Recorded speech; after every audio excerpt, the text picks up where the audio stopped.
Bom, boa noite. Como sempre, a aula está sendo gravada. Hoje a gente vai continuar a aula anterior, que trata das partes básicas do computador. Eu falei das peças iniciais, as peças principais, do processador, memória RAM, HD, SSD. Agora a gente vai entender a parte lógica, o que conecta todas essas partes. Bom, deixa eu compartilhar aqui a tela.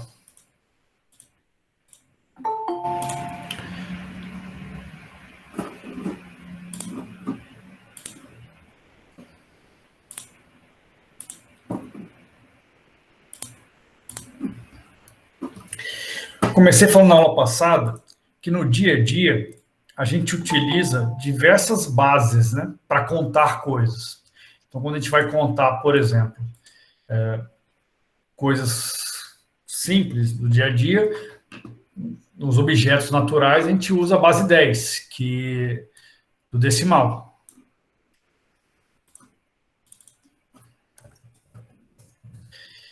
Ela é decimal porque ela tem 10 números que vai do 0 até o 9. Conforme, depois do 9, a gente começa a usar outras ordens de grandeza. 10, 11, 12, por aí vai. Tem outras bases que a gente também utiliza, a gente nem para pensar. Então, o tempo, por exemplo, a gente não utiliza a base 10. Segundos, a gente conta 0 até os 59, e depois de 59 segundos, ele vira um minuto. O minuto, de forma semelhante, quando depois dos 59 minutos, ele vira uma hora. A hora vai de 0 até 23, depois de 23 horas, ela vira um dia. E os dias, a cada 7 dias é uma semana. Os meses são um pouco mais complicados, né, que eles variam da 28, podemos dizer mais ou menos 30 dias são um mês, e um ano através de mais ou menos 365 dias, mais 12 meses. Por que eu estou dizendo tudo isso? No final, todas essas formas são só formas diferentes de contar a mesma coisa. Se eu falar 1 minuto para vocês sabem que tem 60 segundos. Se eu falar 2 minutos, 120 segundos. Se eu falar 1 hora, 60 minutos. 2 horas, 120 minutos. E por aí vai. No final, são só bases diferentes para contar a mesma coisa. É um jeito diferente de você contar outros números. O computador, por diversas razões históricas, ele usa o bit, que quer dizer binary digit ou dígito binário.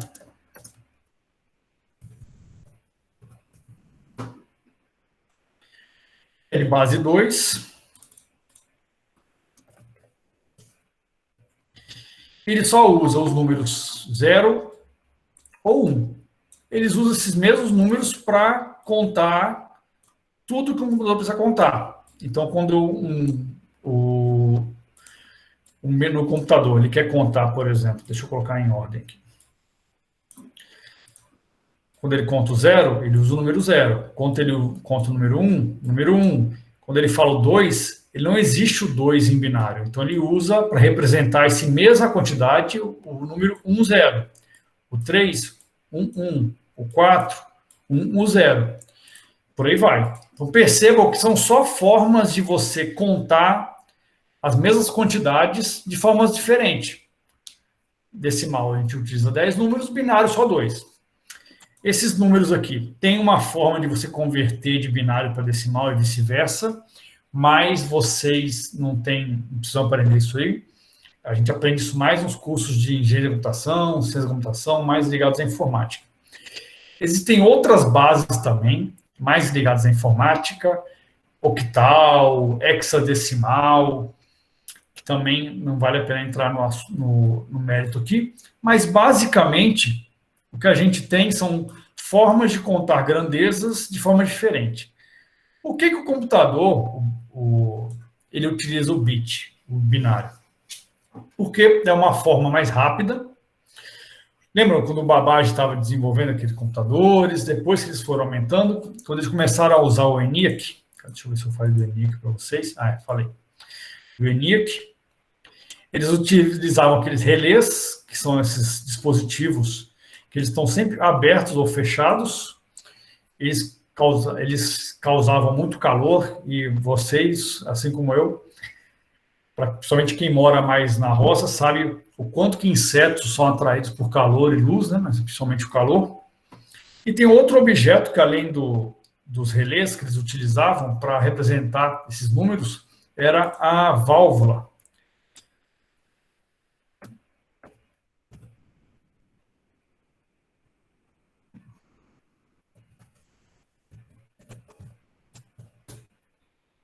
A válvula, ela é basicamente uma lâmpada. É quase uma lâmpada. É uma lâmpada adaptada para usar menos energia, emitir menos calor, ser menor e mais eficiente. Isso também atraía menos bugs, menos insetos. Hoje em dia, eu acho que só músicos utilizam amplificadores a válvula. Mas tem um músico que tinha alguém que tinha um nome de distorção na veia, alguma coisa assim. Alguém que tinha esse e-mail. Distorção na veia, você está entre nós?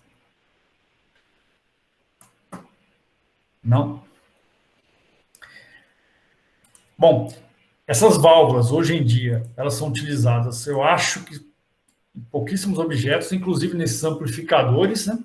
Mas, assim como os relés, ela consegue mostrar por que é utilizado o binário. Uma lâmpada, ela tem dois estados, ou ela está acesa ou está apagada. Assim como o binário. O binário, ele é 0 ou 1.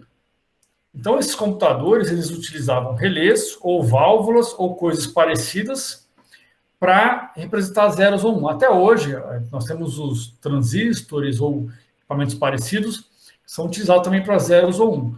Todos esses tipos de objetos, eles são utilizados no computador, porque eles conseguem representar o dígito binário. Ele consegue representar esses dados que vão ser processados pelo processador de dados, armazenados no HD, utilizados na memória RAM e por aí vai.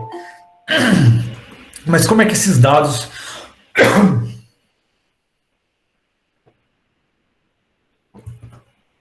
Como é que esses dados são organizados? Os bits, os dígitos binários, eles são o 0 ou 1. Conforme eles foram sendo mais utilizados, eles foram organizados em grupos chamados de bytes. Então, não confundam. Bits é ou um 0 ou 1. O bit ele é a menor parte de dado que um computador consegue armazenar. E um byte tem 8 bits. Simples assim. Começaram a utilizar bytes, porque os computadores foram ficando mais complexos e eles começaram a organizar eles nesses pacotes maiores, né? Primeiro foi o byte. A gente consegue, no dia a dia, hoje em dia, ver outras formas de representação que a gente consegue ver no dia a dia. Então, uma delas, a gente consegue ver um código de barras.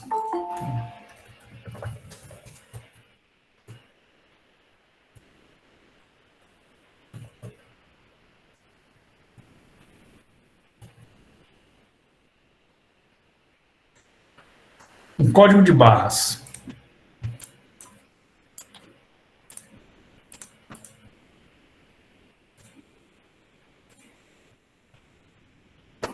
Vou dar uma foto aqui que vai ficar melhor.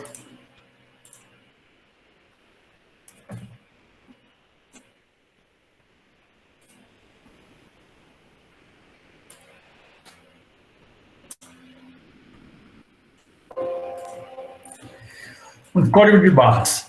Ele é uma representação em binária, só que ao invés de a gente ver os zeros e uns, a gente vê traços. Vê essas barrinhas aqui. Vou aumentar para vocês verem melhor. Então, como é que funciona o código de barras? Eles são essas diversas barras, brancas e pretas. Muita gente acha que ele, na verdade, são só barras pretas num fundo branco. Não é verdade, eles são barras pretas e brancas.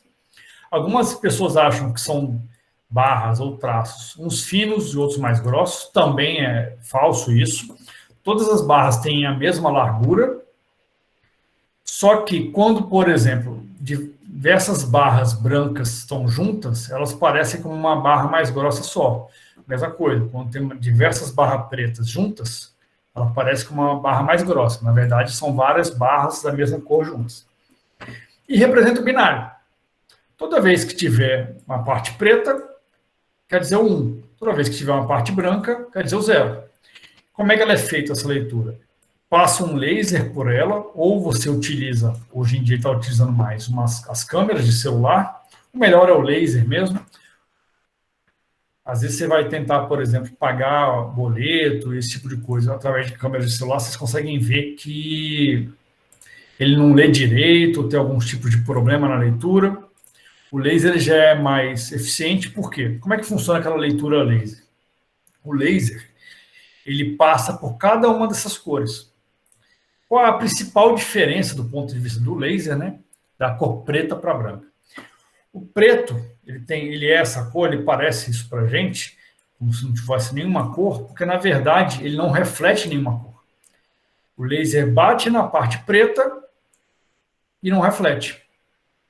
Já o branco, ele tem essa aparência para nós, porque o laser bate no branco e reflete. Então, um leitor a laser, ele é basicamente um raio laser que é enviado, e em um outro local fica um leitor. Quando esse leitor consegue ler alguma coisa, ele sabe que ele leu alguma coisa branca. Quando ele sabe que ele não consegue ler, é porque ele passou numa superfície que não reflete, no caso preto, e não consegue ler nada. Assim ele consegue ler os zeros e uns.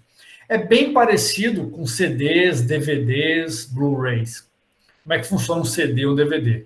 Ele é um raio laser que também bate num CD ou um DVD, às vezes reflete, às vezes não reflete. Então, ali está a informação codificada em binário. A diferença principal de um CD ou DVD para um Blu-ray, como o nome Blu-ray diz, Blu-ray quer dizer raio azul. Deixa eu ver se consigo uma imagem legal aqui.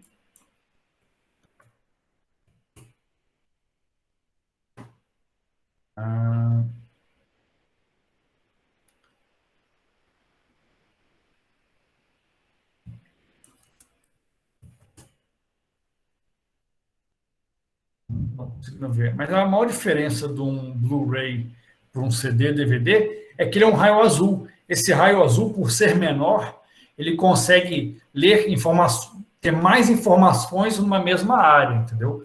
Um tamanho de um DVD, de um CD, o tamanho de um CD, um DVD ou um Blu-ray é o mesmo, a diferença é que com o raio azul, ele consegue ler mais informações, então um Blu-ray consegue reter mais informações. De qualquer maneira, tanto um código de barra como um CD, DVD, Blu-ray, está tudo escrito em binário, só que ao invés de usar números, nós usamos cores. Deixa eu diminuir aqui. Andrew, pode falar, por favor. Fique à vontade. O professor, o QR Code é o mesmo raciocínio do código de barras? Vou falar dele agora. Como é que funciona o QR Code? Deixa eu mostrar uma imagem aqui.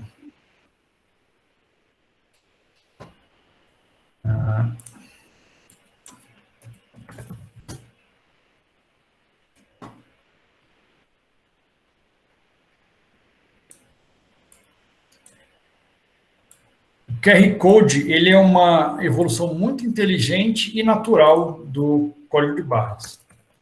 Como é que funciona o QR Code?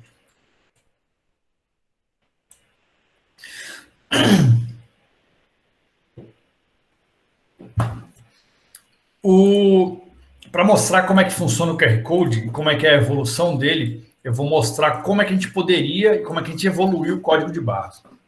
O código de barras, para ele caber mais dados aqui, mais dados em binário, ele teria que ser maior. E existem códigos de barras maiores. Se você for no supermercado, por exemplo, aqueles leitores de código de barra, ele basicamente lê esse número que está em binário, só que ao invés de números, ele está usando ele está usando cores.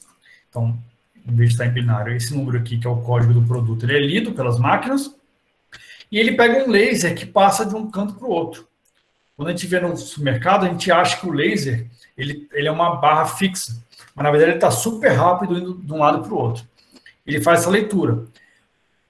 Como ele vai só de um lado para o outro, ele é unidimensional, ele só tem uma dimensão.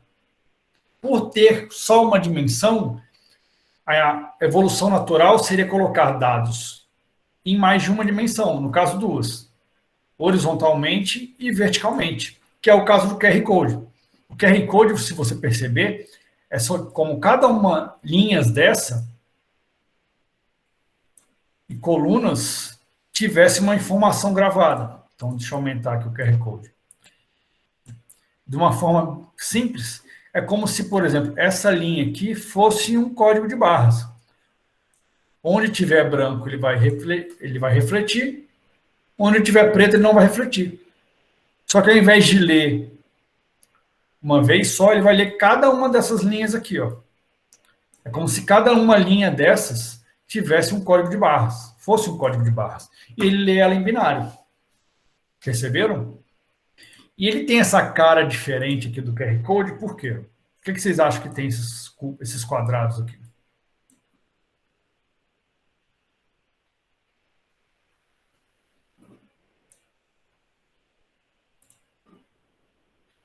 Ó, uma dica.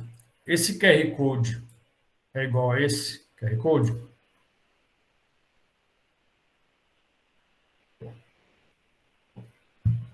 Se eu ler, por exemplo, aqui tá quadradinho preto, branco, branco, preto. Se eu ler agora esse QR Code, não é, ó. Aqui é preto, preto, preto, tudo preto. Perceberam? Então, Sara, você pode falar a sua pergunta? Eu não entendi. Seria aquelas linhas que juntas parecem uma só? Como assim? É que você tinha explicado ali que a linha preta grossa, na verdade, são várias juntas. Essa parte seria como aquelas linhas juntas? Yara, ultimamente Sara, desculpa. Yara, não entende como assim linhas juntas? Você diz essa aqui, ó? Sim, esses quadradinhos, se eles seriam aquelas linhas que parecem mais grossas. Ah, tá. Não, excelente. Eu nunca tinha pensado nisso, é verdade. Não, mas não é isso, mas eu nunca tinha pensado nisso. Não, não é isso, mas é nesse sentido. Andrew, levanta. Vocês podem. Como tem pouca gente na sala, pessoal, vocês não precisam nem levantar a mão. Se vocês quiserem falar logo. Beleza, então, professor. A quantidade de códigos e combinações, tanto para o QR Code quanto para as barras, né, convencionais, são infinitos ou são finitos? Porque a gente vê quase tudo hoje em dia leva, né, código de barra, QR Code. Tem a possibilidade de copiar, de plagiar, algo do tipo? Então, são finitos. Então, digamos aqui, ó, vou mostrar primeiro no código de barras. Código de barras.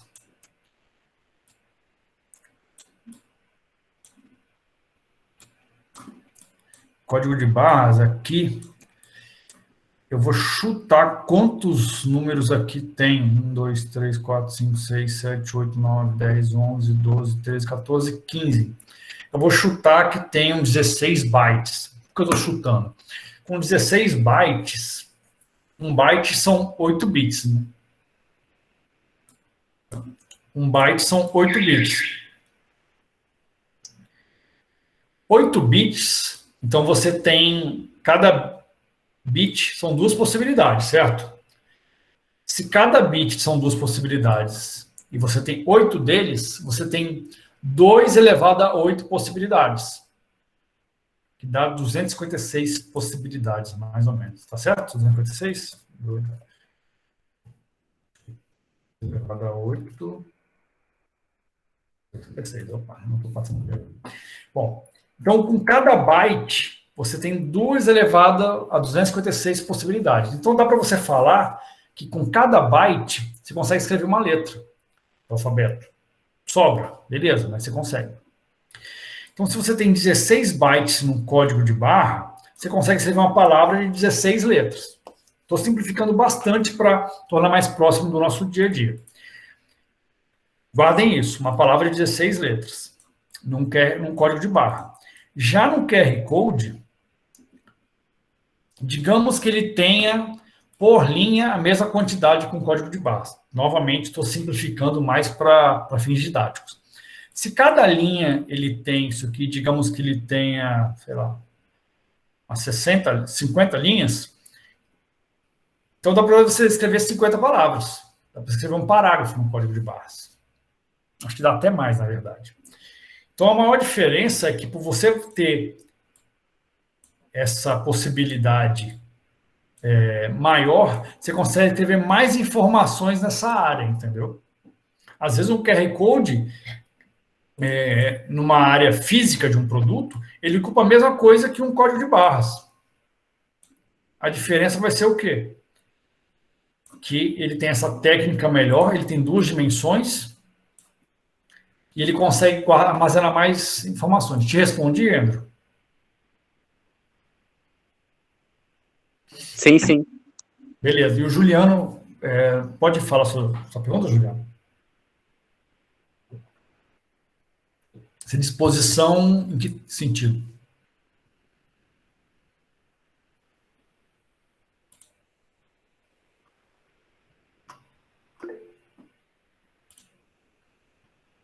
Ah, perfeito. Por quê? Vou mostrar aqui para vocês. Deixa eu aumentar o QR Code aqui de novo. Esse QR Code, se eu for ler ele, por exemplo, começar a ler agora. Estou vendo aqui, não vou ler o QR Code inteiro, que é impossível. Vou ler os primeiros quadradinhos aqui. São todos pretos, né? Preto, preto, preto, preto, preto, preto. Beleza. Se eu pegar esse código, esse QR Code e virar, e eu for ler de novo, vai ser um QR Code diferente. Ó, branco, preto, branco, branco, branco, preto, branco. Então, para isso que serve esses quadrados aqui, ó, para saber qual a posição que aquele código de barra está sendo lido. Desculpa, qual a posição que o QR Code está sendo lido. O código de barras, como ele é unidimensional, ele só tem uma dimensão, ele não precisa ter esse tipo de controle. O QR Code, ele tem esses quadrados primariamente para quê? Para saber se você está lendo o QR Code assim, ou assim, ou assim, ou assim. Toda vez que eu mudo, essa posição dos quadrados muda também. E um detalhe, eu não preciso ter outro quadrado aqui. Basta com esses 3 eu saiba qual posição o QR Code está. Né? Então, tanto faz ele tá numa de um virado para um lado ou virado para o outro, tanto faz. Ó. Beleza? Tem outra coisa também. Esses quadrados, além de definir qual é a posição do QR Code, ele diz o tipo do QR Code. Eu acho que a maioria dos QR Codes que vocês já leram, vocês, através dos celulares, leram, ele era um link para uma página. Então, você vai ler o QR Code pela câmera do seu celular e a câmera fala assim, olha, você deseja abrir a página tal? Ou alguma coisa do tipo. Por que ela te pergunta se você deseja abrir a página tal? Primeiro, por questão de segurança. Imagina que você criasse que todas as câmeras, assim que lessem o QR Code, abrisse já uma página automaticamente. Na hora, ia ter algum safado que ia inventar um vírus, imprimir o endereço desse vírus na página, uma página, e colocar esse QR Code em vários lugares, as pessoas iam tirar a foto ou abrir automaticamente o vírus. Não é isso, ninguém quer. Além disso, esses quadrados indicam um tipo. Você não precisa só abrir uma página. Você pode ter QR Codes, por exemplo, que mandam SMS. Então, você lê um QR Code, ele já deixa o SMS prontinho para você mandar, para o número que vai mandar e por aí vai. Tem outros tipos de QR Code também. Eu sei que o mais utilizado é para abrir páginas. Ele também, o outro que é muito utilizado, além de páginas, eles abrir aplicativos. Nós chamamos de esse endereço de página que a gente vê, por exemplo, http://www.google.com. A gente chama de URL.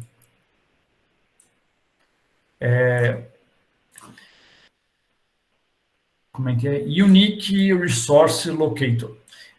Identificador, localizador de recursos único, que é o quê? Uma página. Não sei se vocês já viram, mas às vezes você clica em alguma coisa através do seu celular, numa página, num link, ele abre direto um aplicativo, por exemplo. Por quê? É uma URL para um aplicativo. Um QR Code pode fazer a mesma coisa. Você pode fazer um QR Code que abre um aplicativo. Beleza? Você já perceberam que às vezes você clica em alguma coisa no celular e ele te pergunta, você quer abrir isso aqui aonde? No navegador, no Instagram, no leitor de PDF. Às vezes você abre um PDF e ele te pergunta, você quer abrir isso aqui num PDF, num leitor de PDF ou sei lá, num aplicativo bancário, por exemplo. Isso é bem comum com PDFs, porque a gente tem boletos em PDF. Por quê? Porque aquilo ali é uma URL, é um localizador. E esses QR Codes são utilizados para isso. O QR Code, assim como o código de barras, ele está gravado em vários bits aqui, e conjunto de cada um desses 8 bits é 1 byte, ok?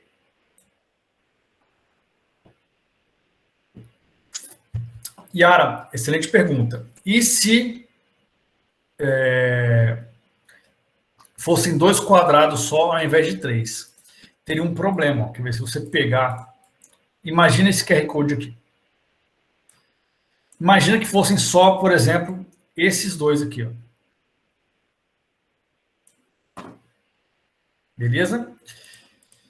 Talvez você não saberia se ele está assim, ó. Ou digamos que fosse só esses dois aqui, ó.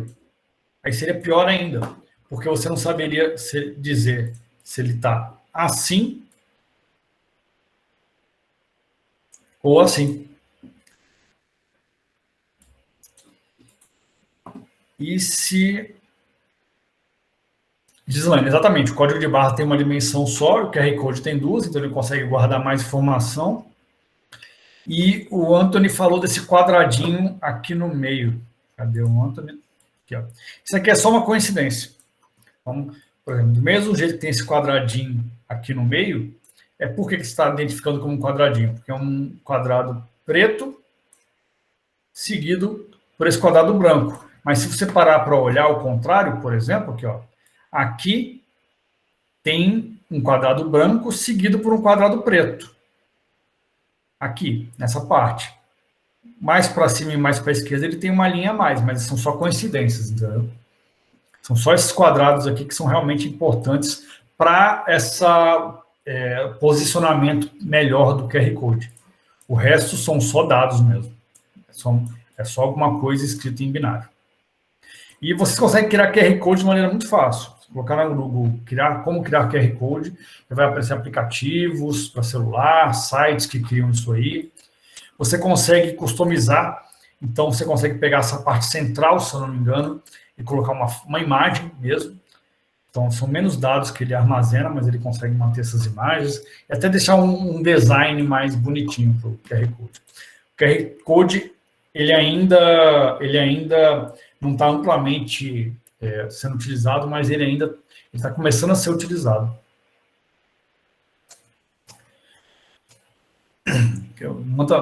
Perguntei, Matheus. A minha pergunta é se existe algum de 3 dimensões. Boa pergunta. Deixa eu ver.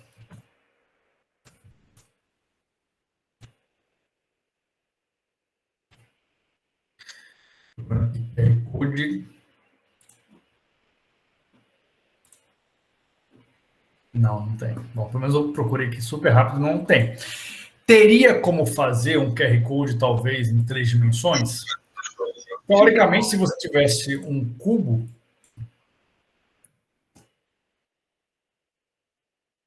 por exemplo, deixa eu pegar uma imagem aqui melhor de um cubo.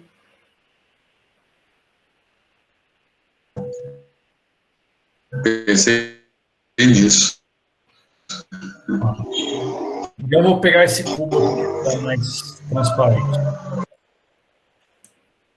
Se você tivesse esse cubo, tivesse cada uma parte dessa aqui que pudesse refletir ou não, e, por exemplo, se você fizesse um laser que ele só chegasse até determinada parte do cubo e algo aqui no meio impedisse essa leitura, você poderia fazer isso aí. Mas percebam, teria que ser algo, por exemplo, que fosse até determinada posição e refletisse. Se existe, eu não conheço. Mas seria uma ideia interessante. Aí ele conseguiria mais informações ainda, porque ele teria 3 dimensões: altura, largura e profundidade. E seria interessante. Bom, outra dúvida.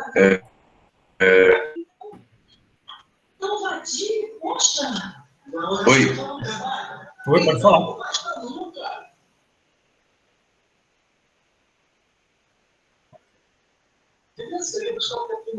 Tá me ouvindo? Sim.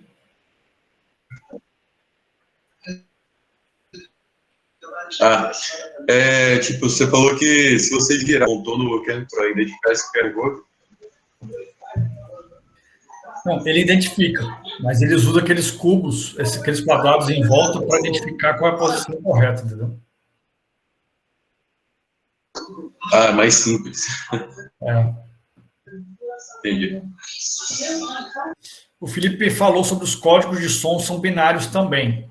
Então, ótima pergunta. O som, ele é... Deixa eu pegar uma imagem aqui que fala mais do que 1000 palavras. Modem. Bem... Deixa eu ver se eu consigo ver.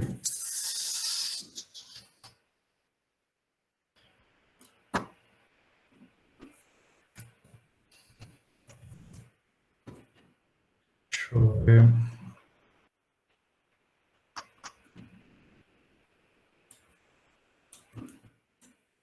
Vou falar melhor aqui.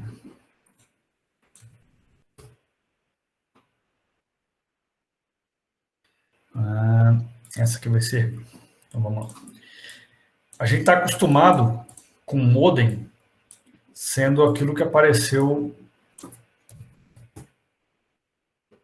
como esses roteadores, certo?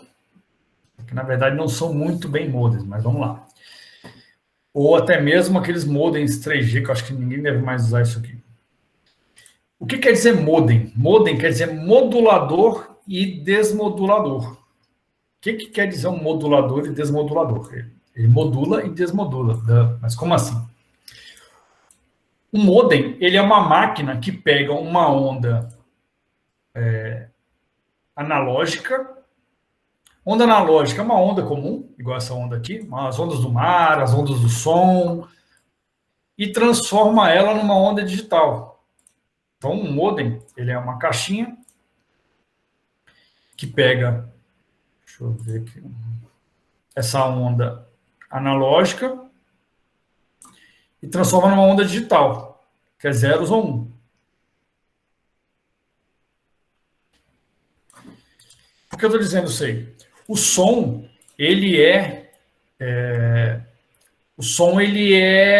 não é binário.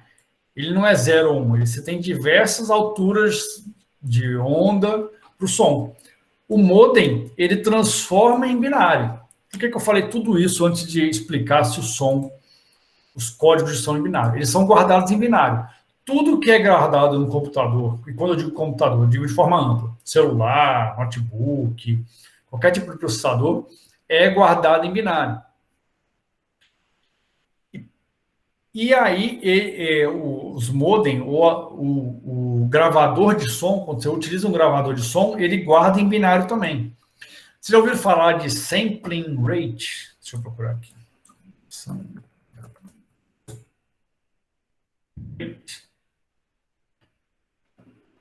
Uma imagem legal aqui.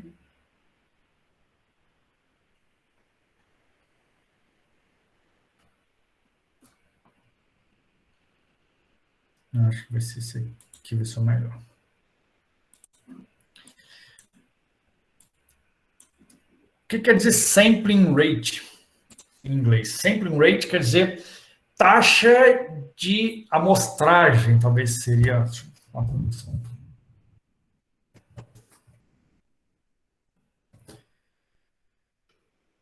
Amostragem, estou bom de inglês.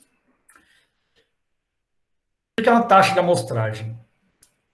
Quando você tem essas ondas, por exemplo, som, ele pega e tem essa taxa de amostragem, assim, de quanto em quantos segundos ele vai pegar, ele vai dividir aquele som e guardar o código equivalente de binário dele. Por que eu estou falando isso aí? Não sei se vocês já conversaram com um pessoal que é super fanático por áudio, e eles falam que os CDs e DVDs não têm a mesma qualidade que o vinil. Por quê? Porque o vinil, ele carrega todos esses dados aqui de forma contínua, sem nenhuma perda de dados. Quando você passa para binário, você sempre tem perda de dados. Qual é a ideia que eles fazem? É ter uma sample rate, uma taxa de amostragem bem alta, para ao invés de você ter só esses pontos aqui que estão armazenados na imagem, você pegar milhares deles, entendeu? Então você tem os dados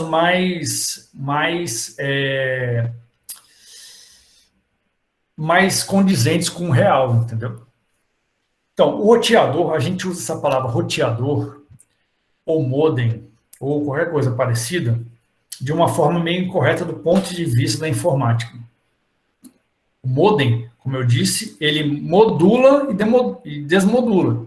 Então, ele é daquela época que a gente tinha modems que faziam aquele barulho esquisitão, não sei se vocês já ouviram, e a gente tinha as linhas de telefone, usava a linha de telefone para a internet, e as linhas de telefone, elas passavam tipos de som, então elas eram analógicas e precisava do modem passar para o digital. E o modem modulava ele em digital, e quando o computador enviava informação, desmodulava em analógico.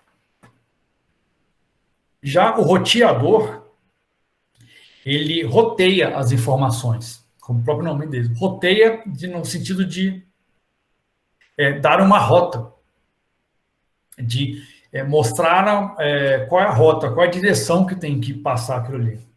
Então, quando você tem um roteador, por exemplo, do seu provedor de internet, ele está pegando a sua internet e mandando para os seus clientes. Então, você tem um roteador sem fio.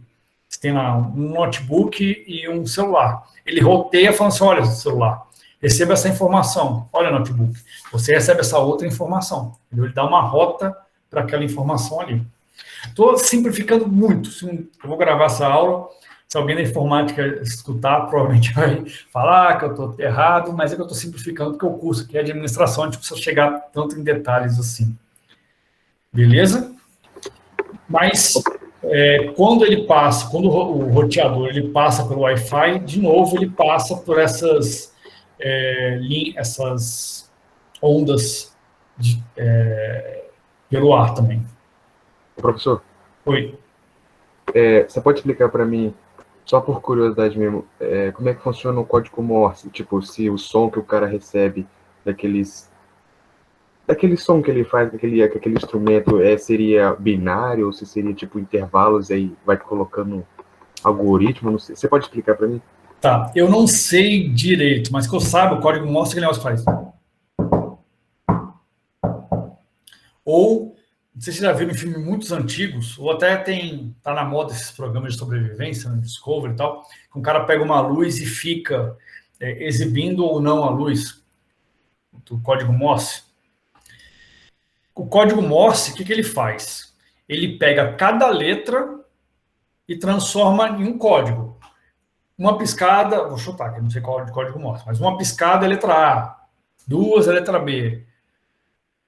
C é uma piscada, uma pausa e uma piscada. E por aí vai. Ele é mais ou menos uma ideia do binário, entendeu? Lembra que eu falei que num byte cabe mais ou menos todas as letras do alfabeto? Então, no código Morse ele cabe mais ou menos as letras que ele precisa. É novamente um jeito de você codificar a mesma informação, só que de maneira diferente. No caso, piscadas de luz ou barulhos do código Morse, por aí vai. Perceberam? Então quer dizer que quando eles se comunicam em código Morse, o cara que está recebendo o código, ele meio que decorou o alfabeto nessas pausas aí? Exatamente. Se vocês verem filmes antigos, a pessoa... Tinha um cara que era o decodificador de código Morse. Ele ficava ouvindo e escrevendo.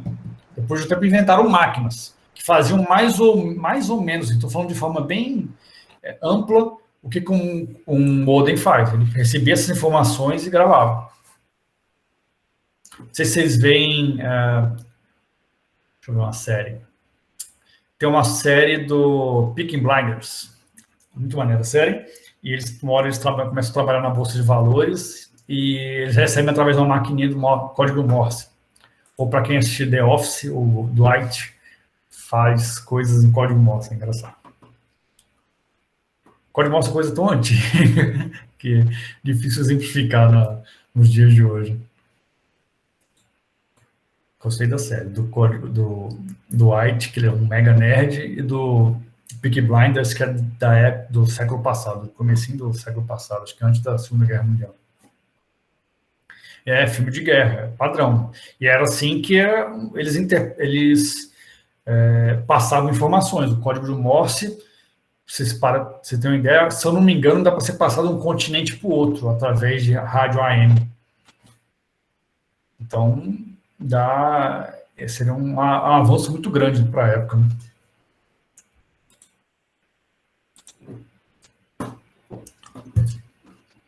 Bom, todas essas informações são codificadas dessa maneira. Isso aqui é mais... O importante é a gente ver como é que o binário é utilizado no dia a dia, como já foi, não binário. O código Morse não é binário, mas é uma ideia parecida, como ele é utilizado em outros locais. Só que, além do bit e do byte, a gente tem umas outras maneiras de você agrupar essas informações. Então, deixa eu...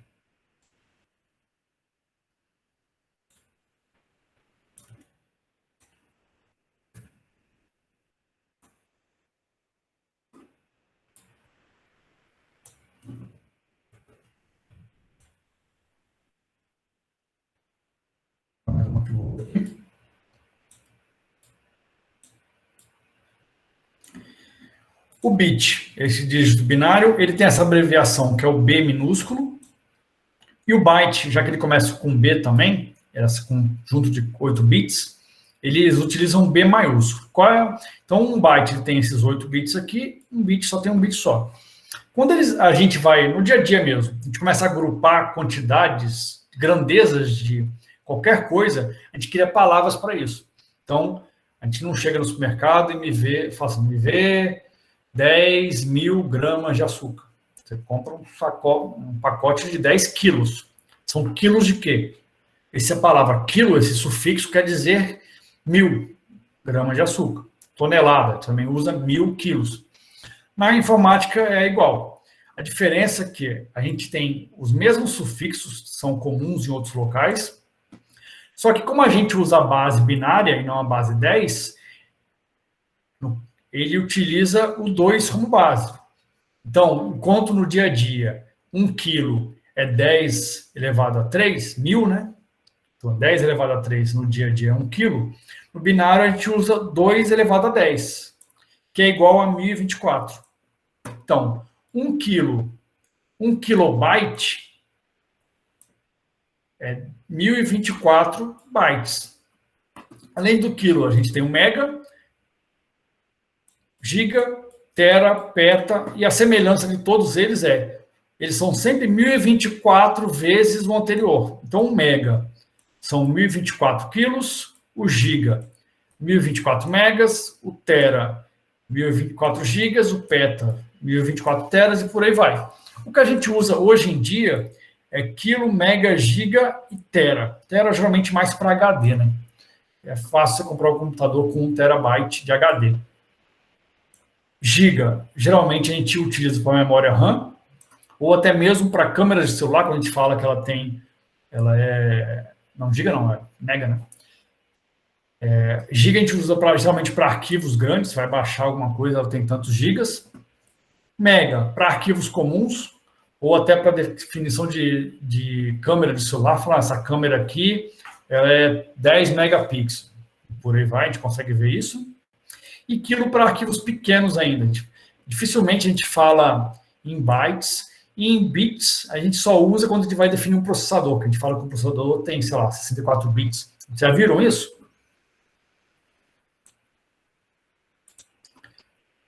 Então, qual é o problema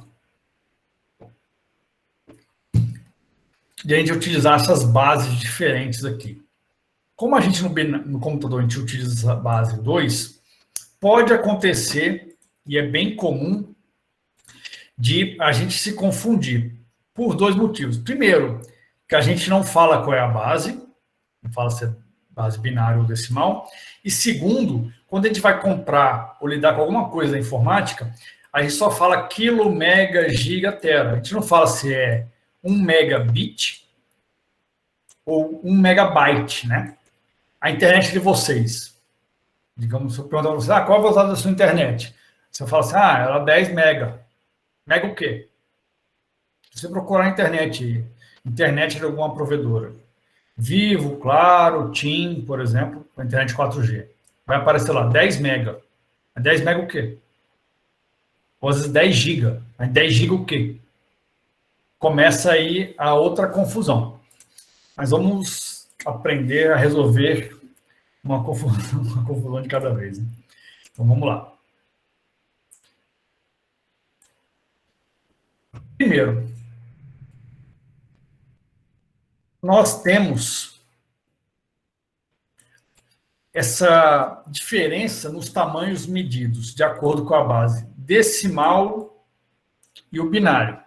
Então, às vezes a gente vai medir algumas coisas e a gente recebe elas, a gente mede ela com binário e às vezes decimal. Vou dar um exemplo bem prático.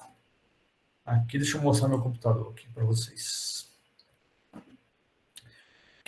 Quem aí tiver no computador, aperta a tecla do Windows ou o Windows Explorer. Vocês vão ver a mesma coisa que eu estou vendo aqui. Deixa eu apresentar essa janela aqui.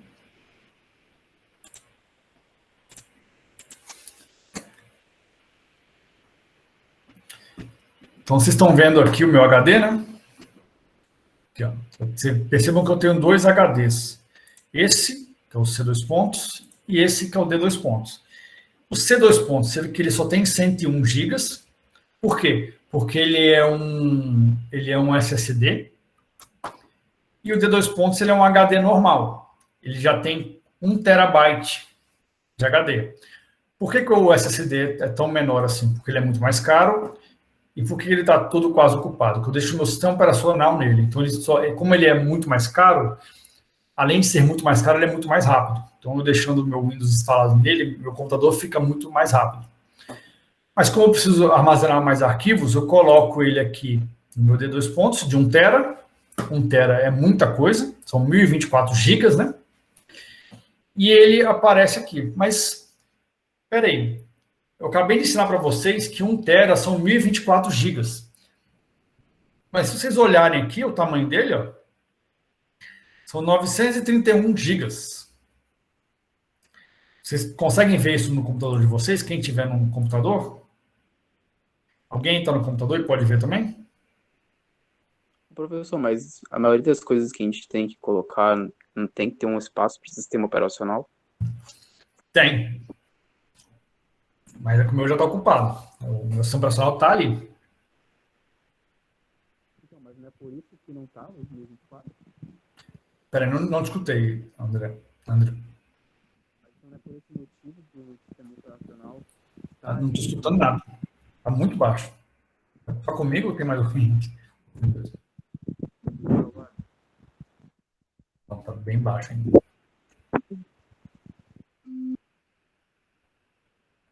Bom, não deu certo.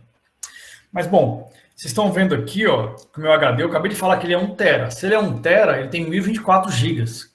Só que aqui no espaço dele está mostrando, ó, que ele tem 931 gigas. Quem é que está mentindo? Eu não estou mentindo. O que está acontecendo? Acontece que que o fabricante, na hora de me vender, ele define que ele fala que é 1 tera baseado na potência decimal. A potência decimal fala que tem 1000, milhão, bilhão, 1 trilhão de bytes. Só que, se eu fosse considerar em binário, se eu fosse considerar que ele tem 1024 gigas, ele não teria 1 trilhão de bytes. Ele teria mais, ó. 1 trilhão, 99 bilhões, 511 milhões e por aí vai. Não precisa decorar nada disso. Mas percebam que em binário esse número é maior que em decimal. Sempre é. Gigabyte é a mesma coisa. 1 gigabyte ele é maior em binário do que em decimal. Mesma coisa de megabyte. Mesma coisa em kilobyte. Então, se eu for pegar esse número 1000 e comparar com esse, ele sempre dá essa diferençazinha menor. Então, é normal vocês comprarem HDs, pendrives, que eles falam que ele tem uma determinada capacidade, mas se você for ver lá em binário, na verdade ele tem menos, entendeu? Então, o fabricante usa essa potência decimal para mostrar que tem mais do que realmente tem, na verdade, do ponto de vista técnico. Beleza?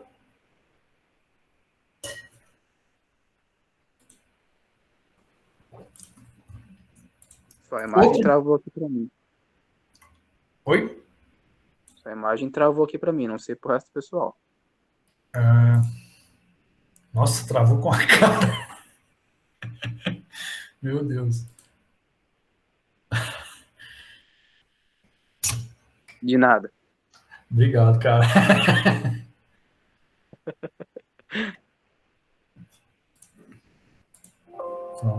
Pronto, eu virei figurinha. Vou ver se eu resolvo aqui. Poxa, não deu tempo, cara. Não deu tempo. Eu vou ter que editar essa parte para vocês não fazerem isso. Nossa, dei mole, agora a turma vai me odiar. Era pra ter feito.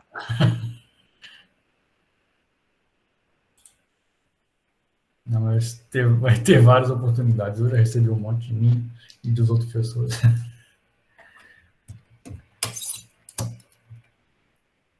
Para ter uma qualidade melhor, eu transformo meu celular numa webcam. Aí acontece isso.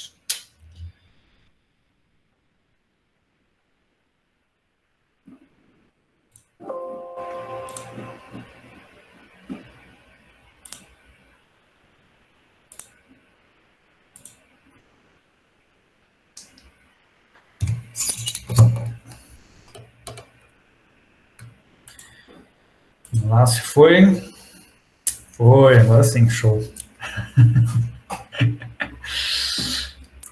Não adianta, todo mundo com problema na internet, né? Foi com vocês também que travou na vez passada. Nossa, a internet, quinta, tava que tava. Geralmente quando a gente mais precisa. Mas, bom, caiu, né? Voltando, deixa eu compartilhar aqui a aba. Beleza. Então, primeira diferença que a gente vê aqui, principalmente no nosso equipamento de armazenamento, ele sempre tem uma capacidade um pouquinho menor. Por quê? Você vai comprar um pendrive de 64 GB, você vai ter que ver que o gigas em decimal, ele é um pouquinho menor que o em binário. Então, vai ter essa diferença. Mesma coisa de celular. Às vezes você fala, compra um celular com 64 GB ou 128 GB. A quantidade que você pode armazenar é um pouquinho menor, não é tão menor assim também. E a outra diferença que a gente tem é quando a gente usa esses quilos, megas, gigas, tera para armazenamento ou para velocidade. Então, se eu falar, por exemplo, com vocês aí, perguntar da internet de vocês, qual é a velocidade dela? Vocês vão me responder, sei lá, tantos mega, mas tantos mega o quê? Mega não é uma forma de medir velocidade. A velocidade, quando você fala assim, quilômetros por hora, metros por segundo. Mesma coisa, velocidade de transmissão. Você vai falar, se a sua internet tem 10 mega, ela tem 10 megas por segundo. Se você falar só mega, é só armazenamento. Então, você pode, por exemplo, falar que você tem um pendrive que cabe 1000 megas. Beleza. Agora, se sua internet, já que ela mede velocidade de alguma coisa, ela tem que ser megas por segundo. Mas megas o quê? Bits ou bytes? Geralmente são bits. Então, se você procurar nos detalhes do seu contrato ou nos detalhes da sua internet que você compra do seu celular ou para casa, ela vai estar lá assim, 100 megabits, 100 MB, lembra que B B é bits, B é minúsculo, né? Se tivesse B maiúsculo aqui, então são bytes, então são 8 vezes mais. Mega são 1024 vezes 1024. P é por e S de segundo. Então, 100 megabits, 100 megas são 100 megabits por segundo. São bits, não são bytes. Agora, se você vê em armazenamento, o tamanho do seu HD, ele vai estar lá em gigas ou teras. Bytes, não bits. Bytes. Então, o seu celular também, além de ter a velocidade do seu 3G, do seu 4G, ele tem um negócio chamado franquia de internet. O que é uma franquia de internet? É quantos dados você consegue baixar até que a sua internet pare ou fique muito lenta. Então, digamos que ela tenha uma franquia de 10 GB. Mas giga o quê? Bits ou bytes? São bytes. Então, armazenamento é byte e velocidade são bits. Então, se você tiver a sua internet de 100 megabits por segundo, quantos bytes? Quantos bytes por segundo ela vai ter de velocidade real? Calculem aí e por favor, utilizando a calculadora.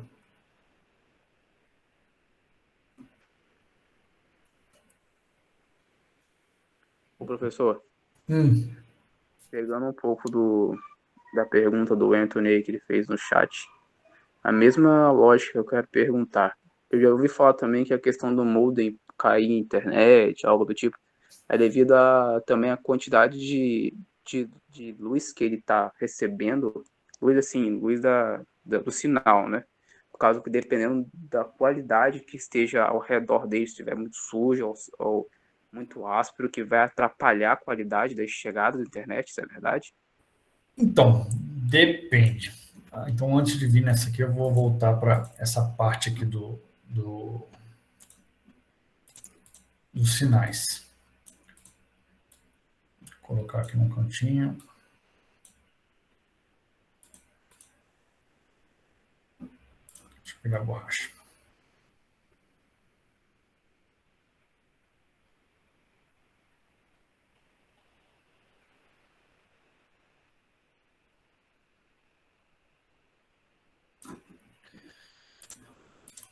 Então, primeiro, geralmente, na boa parte dos lares brasileiros, a gente já tem um aparelhinho só que chega. Então, você já recebe direto o roteador.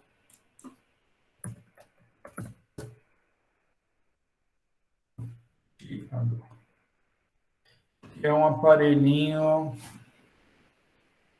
Deixa eu ver qual desses aqui tá mais... Vou botar esse aqui.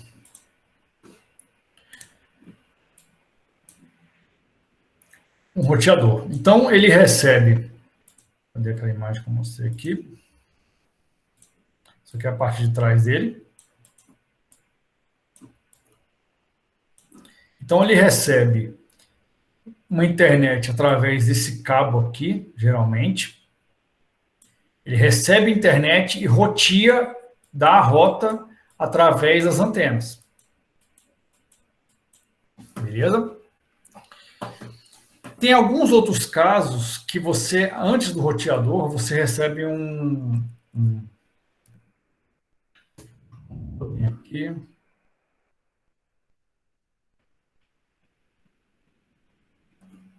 Vamos medir.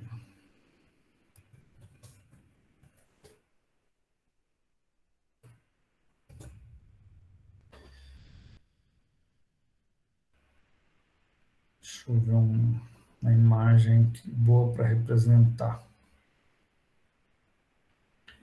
Acho que esse aqui tá bom, né? Não é o ideal, mas tá bom. Deixa eu ver aqui.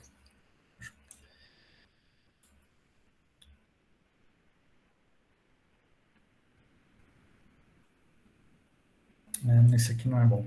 Mas, bom, essa aqui não é um modem de fibra ótica, mas a ideia é, ou você recebe a internet direto no seu roteador, ou você tem um modem, principalmente isso aqui está ficando mais comum para agora que a fibra ótica chegou. A fibra ótica, esse modulador, esse modem, ele, de fato, ele não transforma a onda mais em analógica para digital, mas o que a gente precisa saber é que ele recebe a internet que manda para o roteador e o roteador vai mandar para os equipamentos próximos.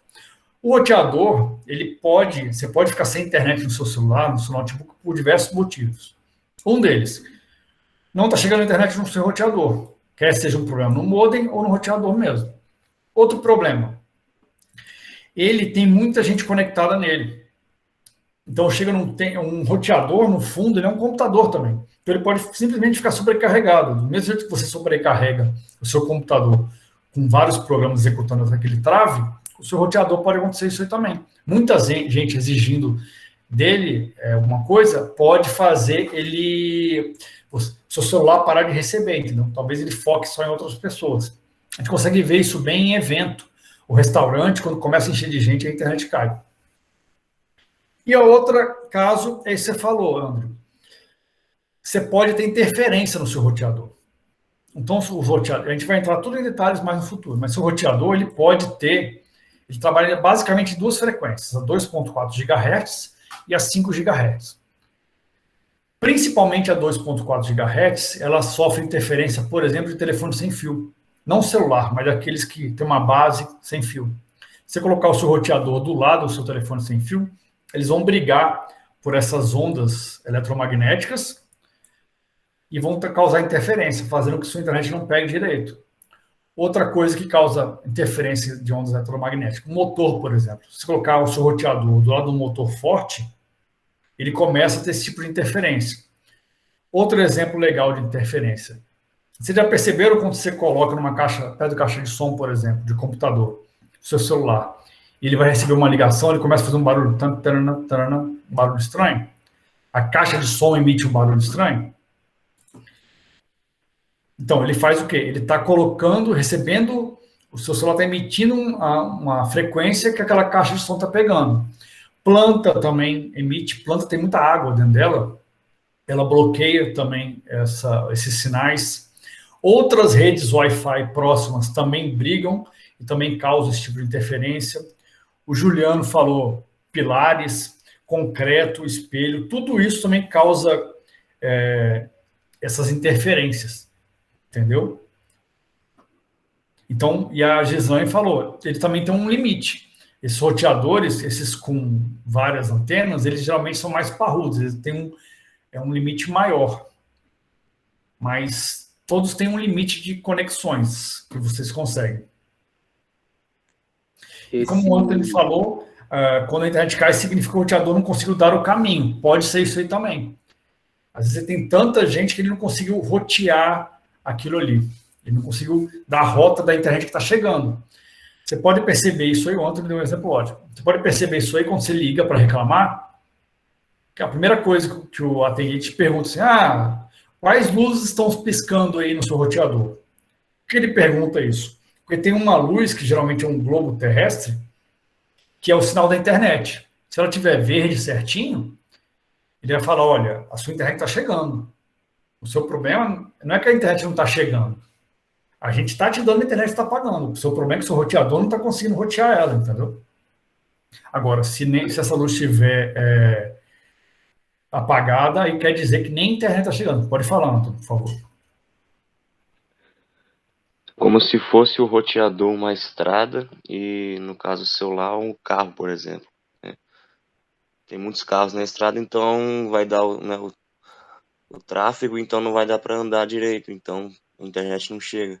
Exatamente. Um outro exemplo é quando se você mora em um local que a água chega e depois ela é dividida. Se tem muita gente utilizando, a água ela tem menos pressão, ela vai chegando menos. Agora, se muita gente ficar utilizando muito, não vai chegar água nenhuma para você.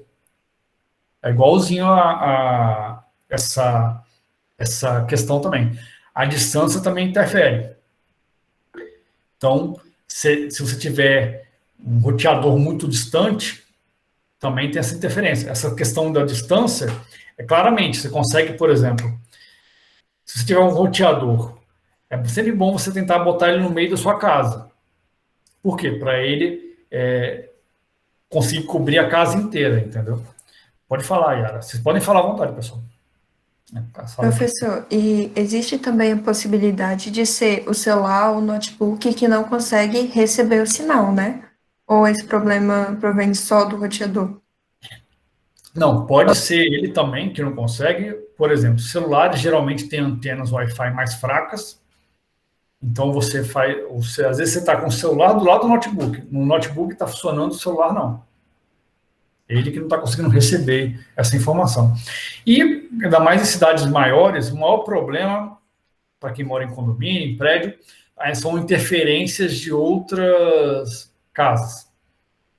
Então, ele começa a ter mais interferências desses sinais que vão causando na sua internet, entendeu?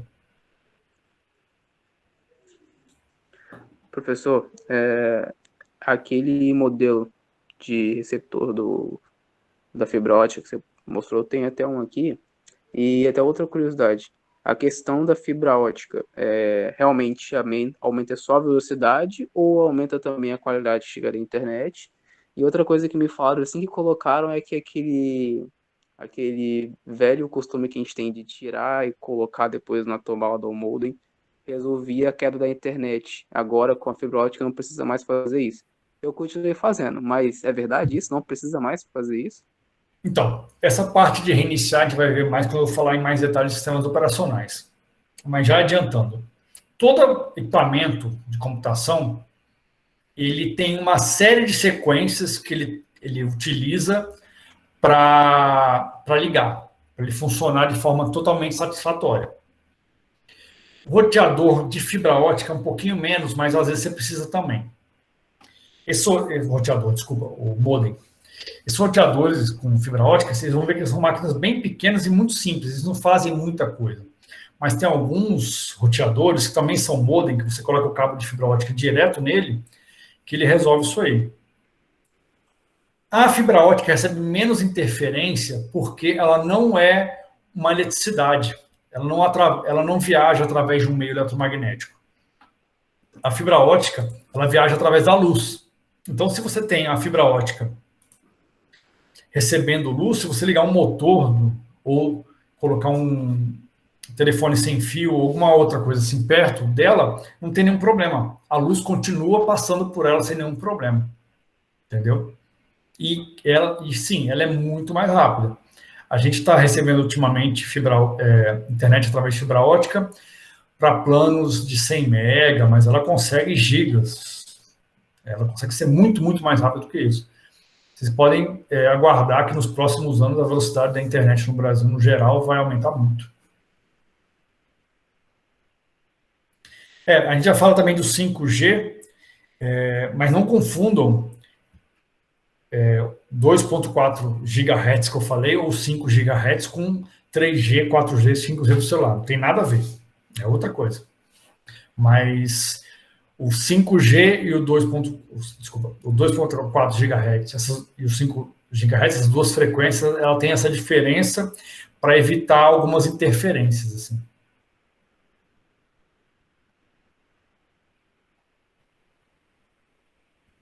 E a Gislaine está dando aula aí, é exatamente isso. Para a sua internet funcionar, ela tem que chegar no seu celular ou notebook com força, e o celular e o notebook tem que transmitir a informação também com força. Às vezes, se você tiver com pouquinhos pauzinhos lá da sua Wi-Fi, você não vai conseguir navegar na internet direito, porque você só está recebendo um pouquinho, você não consegue transmitir também, entendeu? O professor, ainda nessa questão de roteadores, por exemplo, às vezes a gente usa os dados móveis do celular para rotear a internet para outra pessoa usar a nossa. Como é que funciona isso mais ou menos se o celular não tem uma antena igual a do roteador? Então, ele não tem uma antena igual em termos de potência e capacidade do roteador, mas ele tem uma antena Wi-Fi dentro dele. Então, o que ele faz? Ele pega a antena do 3G, ou 4G, ou 5G, recebe a internet e, através do software do celular, ele usa a antena Wi-Fi para criar um roteador, entendeu? Ele, de fato, vira um roteador. A diferença do roteador de nossas casas, a gente recebe um cabo com a internet e o celular recebe através do 4G ou do 5G. Mas, de fato, ele transforma a antena dele de Wi-Fi em uma antena Wi-Fi de roteador. A amplitude também é menor, né, professor? Como? A amplitude também é menor, né, do celular. Sim, ele é menos potente, mas ainda assim funciona. E também é bem mais lento, mas quando você está precisando da internet, já é uma solução. Né? Beleza? Mas a gente vai falar com mais detalhes dessa parte na parte de internet. A questão de hoje é vocês verem os bits, os bytes e os prefixos. Mega, giga, quilo, tera, e saber essa diferença. Próximas aulas a gente vai falar agora mais dessa questão de frequência, que é mais envolvido em relação aos CPUs, aos processadores, né? E a memória RAM. Beleza? Dúvidas sobre a aula de hoje?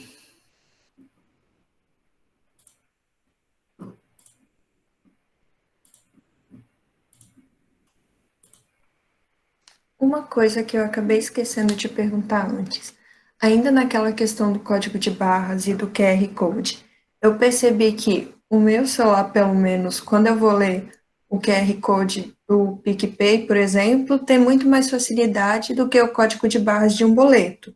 Isso é só coincidência ou a câmera reconhece mais fácil? A câmera reconhece mais fácil justamente por causa daqueles 3 quadradinhos. Aqueles 3 quadradinhos foram realmente utilizados para isso. Você pode pegar vários aplicativos de banco, e banco tem dinheiro sobrando para criar leitores de código de barras bons. Né? Mas ainda assim, às vezes dá problema. Já o QR Code não, ele é bem melhor que isso.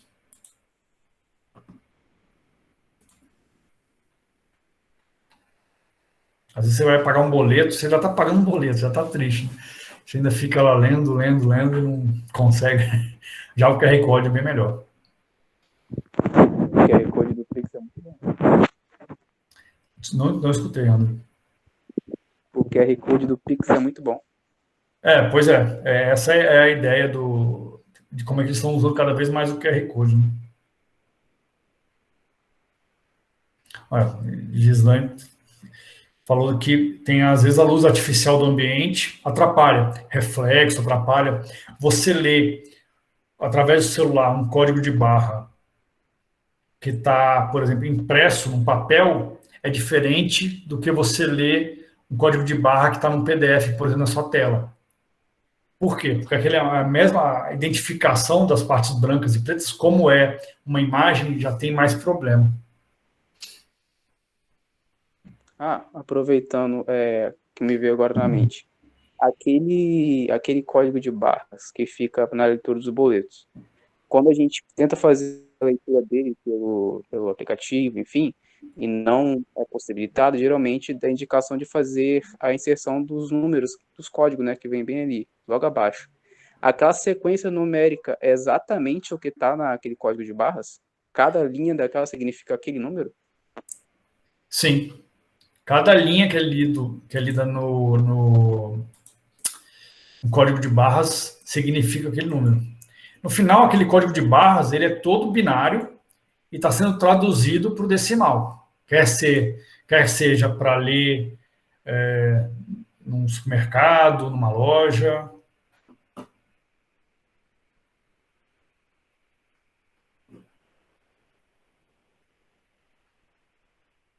Eu não lembro quem falou, por exemplo, de você criar um QR Code com dimensões. Você poderia, de um jeito simples, criar um QR Code com dimensões, é que se, ao invés de ser branco e preto, tivesse cores, né? Tivesse tons de cinza, por exemplo. Cada tom querendo dizer um número. Você já conseguiria agregar muito mais informações no QR Code. Não sei se alguém pensou nisso aí. Se alguém não pensou, eu vou patentear a ideia.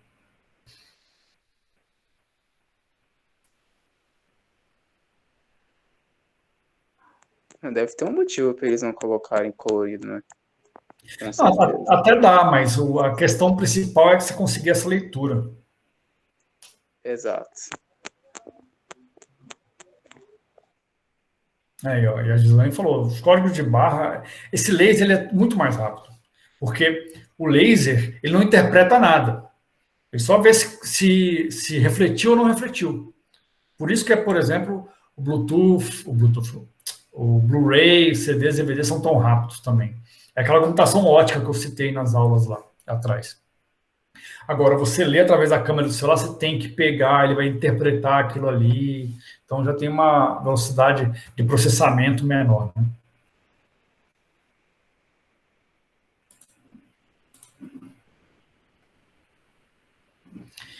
Beleza, pessoal?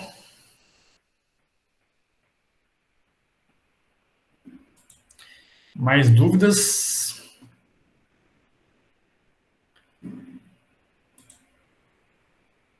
Pô, que bom. Obrigado. Se tiverem críticas também, fiquem à vontade.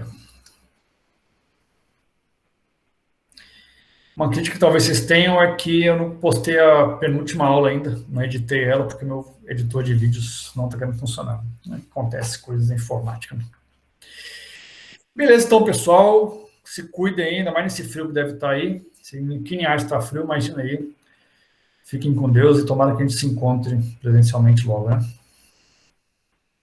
Se vocês quiserem aprender programação, estou aqui. Boa noite, pessoal. Até mais.